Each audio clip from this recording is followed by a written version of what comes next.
Capítulo 4. Cada 5 años, el cumpleaños de mi marido caía en fin de semana.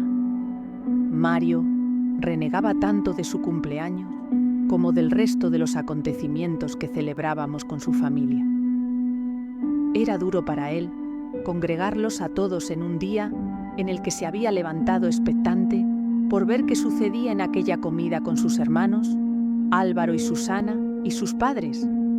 Lo observaba levantarse por la mañana y arreglarse con los hombros decaídos, desayunar ligero con 2 grandes tazas de café oscuro que le servían para cargarse de energía. Vitalidad que iba perdiendo con el transcurso de los minutos, con los preliminares de la discusión que se avecinaba durante aquel pequeño banquete. Cuando nos servían el postre, mi suegro y Susana ya habían arremetido contra Mario unas cuantas lanzaderas de veneno. La discusión ya se convertía en insalvable. Es triste no tener con quien celebrar tu cumpleaños y tus triunfos, pero considero peor vivir aquellas celebraciones con las personas que no deseas. La familia de mi marido sabía cómo convertir los momentos especiales en pesadillas. La presencia de mi suegra era la única que consolaba a Mario, la única que no se ponía del lado del diablo. Incluso podría decir que defendía a mi marido, aunque no estuviera segura de que éste tuviera la razón. Ningún familiar de mi esposo se había implicado en la galería. En alguna ocasión, Álvaro lo intentó, pero sin mostrarle mi descontento hacia esa actitud, conseguí alejarlo de la casa loca. Bastaba muy poco para que mi esposo me castigara sin llamarme una de aquellas noches en las que tanto lo echaba de menos. Vivía pendiente de contentar a Mario. Vivir de ese modo se asemeja a vivir con miedo. Era un poco lo que me sucedía también con Patricia.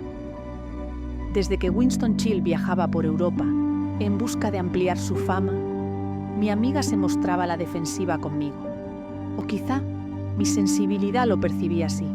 Lo cierto era que su actitud, unas veces distante, me dolía, y otras veces, cariñosa, me recompensaba de lo anterior. Patricia era para mí la hermana de la que nunca pude disfrutar. Era mi cómplice para los buenos momentos. No podía decir lo mismo de los que no lo eran tanto, pero siempre estaba bien contar con alguien para celebrar las buenas noticias. También hacen falta personas para esos acontecimientos. A pesar de la actitud de ella en los ratos que luchaba contra su enfado, provocado por las ausencias de Winston, todos pecamos de las mismas emociones.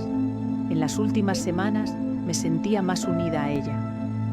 En el fondo todo me iba aconteciendo favorablemente.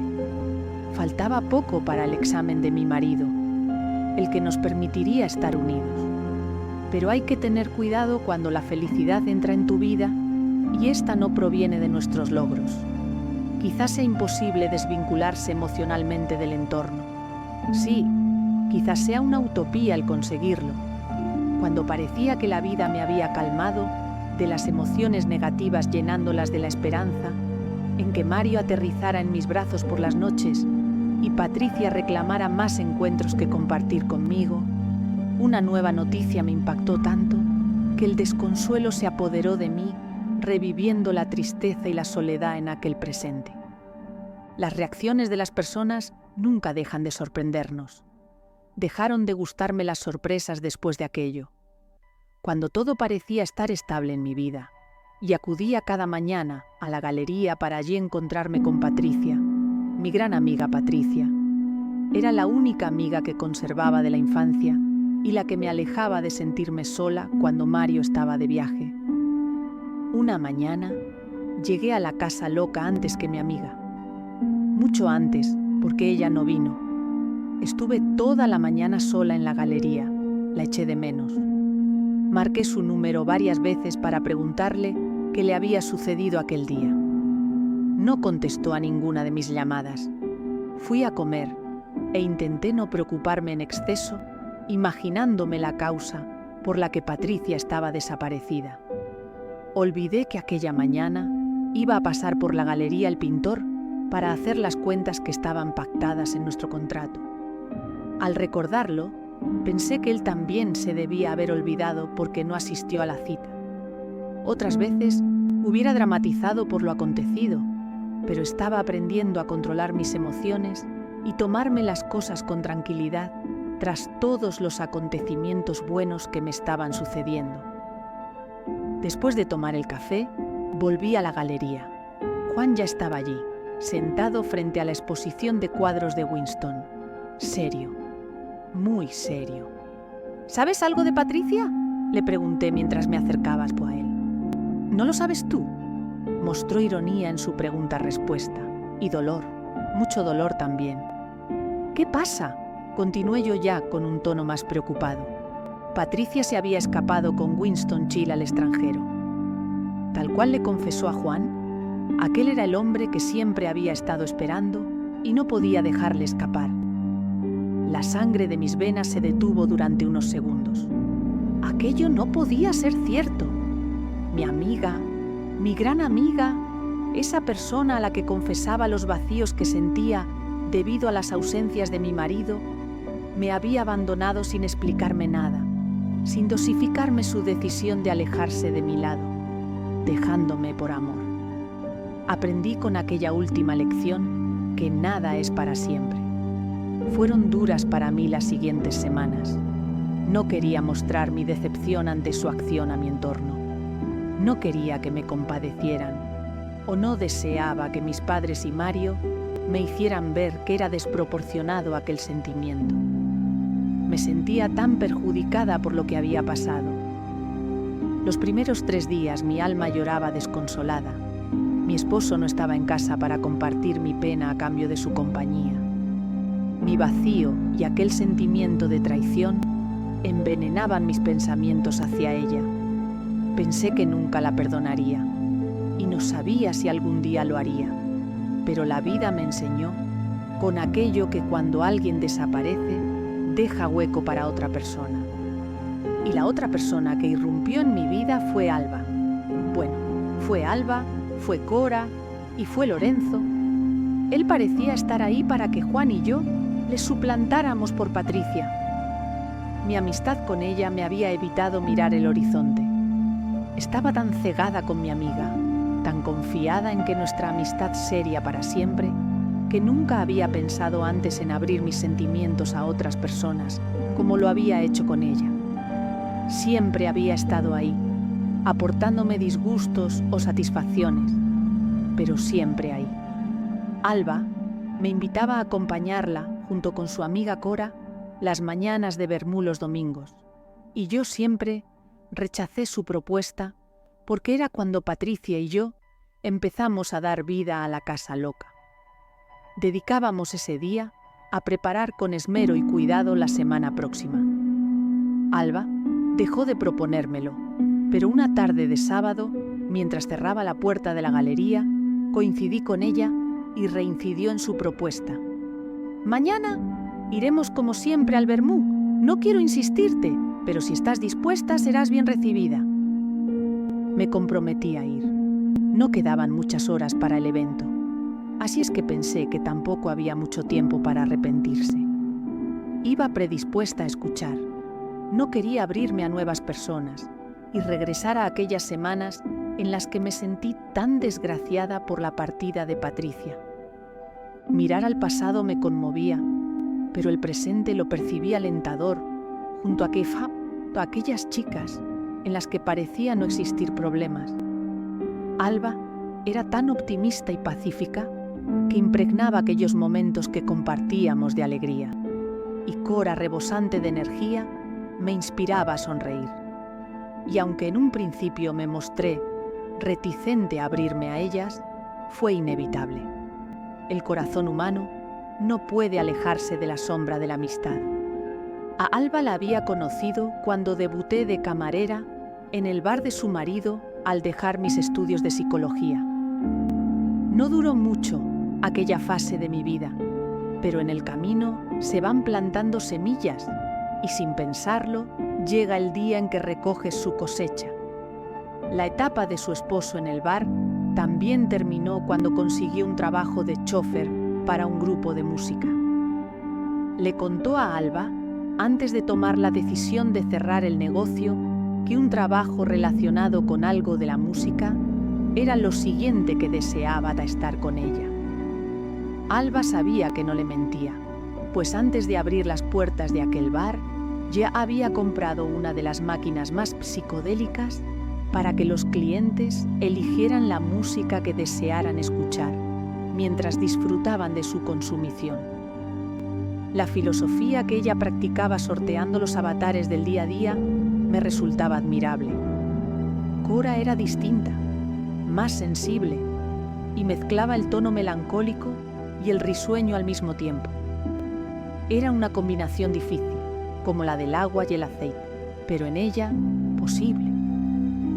A mi marido le tuvo sin cuidado la pena que sentí cuando Patricia desapareció de mi vida, como también si compartía los ratos que no estaba con él, con Alba y Cora. Incluso no se mostraba celoso si le relataba la buena tarde que habíamos vivido Juan y yo en la galería, gracias a la compañía de Lorenzo. En cambio, me preguntaba antes de acudir a la casa de sus padres los sábados si lo acompañaba. Su falta de interés por mis cosas me obligaba a negarme a ello. Estábamos metidos en un bucle. Aprendí con la compañía de Alba y Cora que era necesario perdonar. Lo logré hacer con Patricia. Interioricé que su amistad había sido necesaria para crear la casa loca, y la alegría que me contagiaban también me enseñó a emprender el camino que me llevaría a expulsar la ira oculta que sentía hacia mi marido. Me propuse dedicarle una tarde de sábado, aunque ello implicara también gastar unas horas con su familia. Creo que en el fondo, Mario me entendía cuando me negaban a hacerlo, pero eso no le evitaba responderme con la misma indiferencia que yo le mostraba. Fue significativo como mi cambio provocó a la vez un cambio en mi esposo. Me propuso una cena romántica, a la que continuó un viaje a Portugal para el próximo fin de semana que aterrizara en Gijón. Era ya tan extraño que viajáramos juntos, que hasta mis padres se sorprendieron cuando les conté la noticia. Mi madre conocía bien la sensación triste de sentirse distanciada de un marido. Sus intereses eran tan distintos a los de mi padre. Él disfrutaba del mar cerca y mi madre siempre le recriminó que vendiera aquella pequeña casita en los Pirineos a la que íbamos de vacaciones cuando yo era pequeña. A veces pienso que la causa de su distanciamiento apareció cuando yo me negué a ir los veranos a aquel paraíso. Ahora no entiendo cómo significaba tanto yo para mi madre cuando fue mi actitud la que le hizo renunciar a disfrutar de esas semanas del año, de mezclarse con aquel aire fresco por el que tanta adoración sentía. Seguramente, ella sí sabía perdonar. Después de compartir la gran noticia de mi próximo viaje a Portugal, con mis padres me dirigí a la galería. Iba dispuesta a expresar también a Juan y a Lorenzo la noticia. Me hacía tan feliz contarlo. En cambio, la sorpresa me asaltó a mí cuando al entrar reconocí a Winston Chill hablando con Juan en la oficina. Pero el verlos juntos no fue lo que más me impactó aquella tarde, sino el poder observar, al unirme yo también a la conversación, la gran humildad de nuestro pequeño gran pintor. Patricia nunca quiso desvelarle su relación con Juan, y él desconocía por completo de su existencia. Todavía, al principio de aquella tarde, la ignoraba. El pintor nos relató entusiasmado su experiencia en Europa con la ingenuidad que le caracterizaba. Parecía estar más asombrado de lo que había conseguido que nosotros. Aquel poder de la fama que parecía gustarle tanto no le evitaba acercarse a la gente pidiendo consejo y continuar haciendo partícipe de su vida a la casa loca. El éxito le hizo humilde. Ni Juan ni yo nos atrevimos a preguntarle por Patricia, y él no la nombró, hasta que Lorenzo se precipitó al verle, pidiéndole explicaciones por su descarado atrevimiento de presentarse en la galería. Tranquilo, Lorenzo, probablemente Winston sea una víctima más.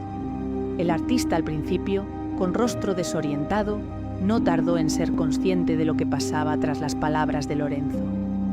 ¿Cómo tienes la desfachatez de aparecer por aquí, después de lo que le hiciste a mi hermano, escapándote con su novia? Entre nervioso y culpable, nos contó que efectivamente, Patricia había intentado conquistarle cuando emprendió viaje con él por Europa, con la excusa de ayudarle en los trámites, ya que conocía la lengua inglesa mejor que él. Pero mientras disfrutaban de un cóctel en un pueblo a las afueras de París, Winston Churchill le confesó la imposibilidad de tener un hijo con ella debido a su esterilidad. Acto seguido, Patricia apartó la mirada de los ojos de nuestro pequeño gran pintor y localizó a su próximo objetivo. El poder de los que Patricia consideraba poderosos dioses, buscando un hijo que le asegurara su posición en el mundo, solo me hacía desearle suerte en su propósito. La iba a necesitar. ¿Va a volver a la Casa Loca?, le pregunté a Winston, con la finalidad de conocer el destino de la galería. Probablemente, una vez superada la vergüenza por el resultado de sus actos, no tendría muchas más opciones que volver a Gijón. A mí aún me latía el corazón al escuchar el nombre de Patricia. Había sido tan importante en mi vida a lo largo de tantos intensos años, que por muy grave que considerara el ocultarme sus intenciones, me era imposible sentirla lejana. Aunque no era consciente de ello, todavía era capaz de seguir confiando en ella. En el fondo, deseaba desvelarle mi alegría por el posible renacer de mi amor sin rencores con Mario. Mi esposo retomó su antigua sonrisa, pegada a su rostro de aquellos comienzos juntos. Me volví a sentir feliz en su compañía, aunque no duró mucho esa sensación satisfactoria, dejando a un lado la indiferencia. Aquella segunda oportunidad se hizo posible cuando salí a buscarlo, accediendo a acompañarle a la casa de sus padres, y esa fue la razón por la que lo establecí como hábito, ya que significaba tanto para él no ir solo. Quizá aquel segundo capítulo que empezábamos me haría más amena la espera al resultado de aquel examen que le conduciría a mi lado, permitiendo llenarme de él. Desconozco la razón por la que necesitaba tanto su compañía. No estaba acostumbrada a estar con él muchos días seguidos y a veces pensaba en si estaría equivocándome en el deseo de tenerle tan cerca. Me imagino que era normal esperar a estar juntos, pero era únicamente en las noches donde lo echaba de menos. Siempre me asustó la oscuridad. A ello se debía que me retirara tan temprano en invierno a la cama, para que esas horas en las que el sol se escondía pasaran lo más veloces posibles. En aquel tiempo no pensaba en la posibilidad de renunciar a mi marido, y le echaba a él la culpa de mis momentos llenos de aburrimiento, como si él fuera el responsable de esos sentimientos. La sensación de estar vacía, a pesar de tener una vida social aceptable, unos padres que se preocupaban por mí y a todos los que participaban de la Casa Loca, era inconcebible en mi modo de entender la vida. Poco a poco, noté cómo las cosas habían perdido mi interés. Mi marido estaba prestándome la atención que siempre busqué, y la vida me respondía con esa sensación desagradable de hastío.